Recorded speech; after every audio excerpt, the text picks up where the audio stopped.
Okay, this is our second tutorial for section 4.6, half-angle identities. Here are the half-angle identities that we looked at last time. 3 for tangent, 1 for cosine, 1 for sine. And what we're going to do is we're going to do another example of finding exact values using these skills. So let's take a look at another example here. If I had sine being negative 3 over 5 from 100 to 273rd quadrant, find cosine of 1/2 theta. So if you look at cosine 1/2 theta, the half angle identity, it has the cos theta in it. It does not have sine theta in it. So we have to convert this sine theta to cos theta. So convert sine theta by using,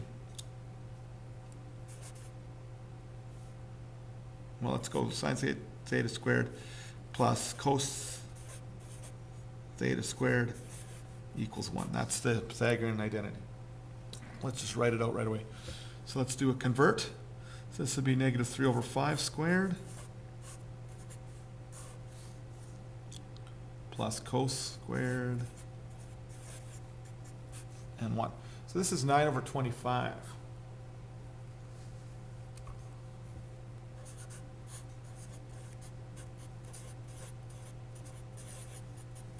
Bring that over, 25 over 25 minus 9 over 25 equals cos squared theta. Just hold a second, I have somebody at my door here. Just hold on, I'm doing a video right now. So what you do is you subtract these two, so you get 16 over 25. That's equal to cos squared theta. Now we know that we root that and we'll get 4 over 5. So cos theta, let me just check, make sure that's still in there. Cos theta equals 4 over 20 or 5. Now we have to decide whether cosine is negative or positive in this quadrant, and we know that it's in the third quadrant. So you think in terms of what cosine is, and cosine again, this is not cos squared, this is cos. It's at third quadrant, so cosine is x over r. So x would be negative in the third quadrant, r is always positive, so this would be a negative value. So we have negative 4 over 5. Okay, then we can use the half angle identity formula to calculate now what we would get as an exact value. So the half angle identity formula that I'm going to work with is going to be for cosine.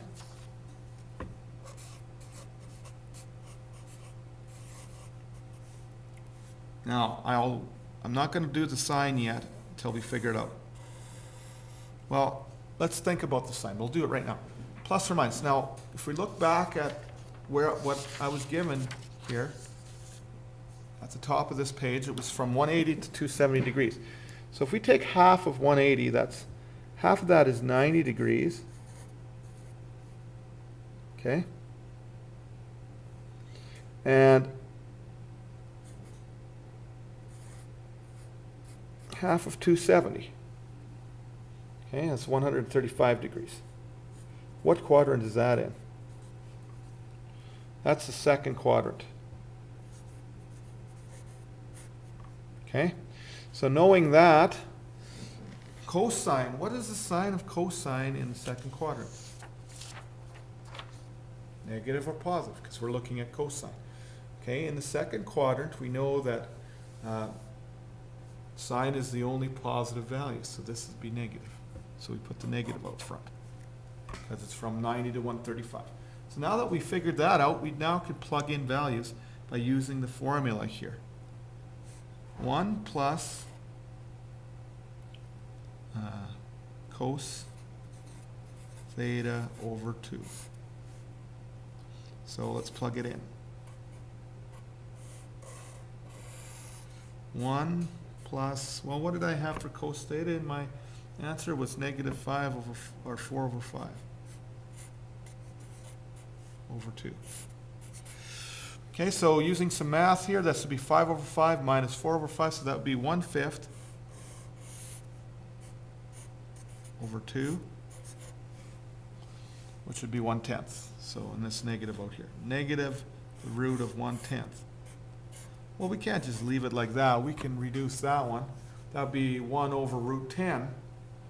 And then if we rationalize that, that would be equal to negative root 1 over root 10. If you're doing it like that, root of 1 is equal to 1 over root 10. Okay, and then just go root 10 over root 10, multiply it together to rationalize it. So this would be negative 1 root 10 over 10. That is our value for, exact value for cos 1/2 theta. Now if I were to throw in the tan one there, let's say I threw in the tan one, so we got a bit more time here. So on this video, so we'll flip this back here. Let's say I wanted you to find what's tan 1/2 theta. Now I would prefer not to plug it into the one with the root sign because it's got some ugly on it and it looks bad. So there's those two other ones. You could use sine theta over 1 plus cos theta because we know both. Or we could use 1 minus cos theta over sine theta. So let's use, I'll choose this one, 1 minus cos theta over sine theta. Now, I know both sine and cos theta, and we have to be careful of sines because there's no sign out in front. So 1 minus cos theta, 1 minus 4/5 over sine, which was given as negative 3/5. So this would be 5 over 5 plus 4 over 5. That would be 9 over 5 over negative 3 over 5. Okay, so we can invert and multiply or cancel out the 5s. So this would end up being equal to 9 over negative 3, or in our case, negative 3 would be our exact value.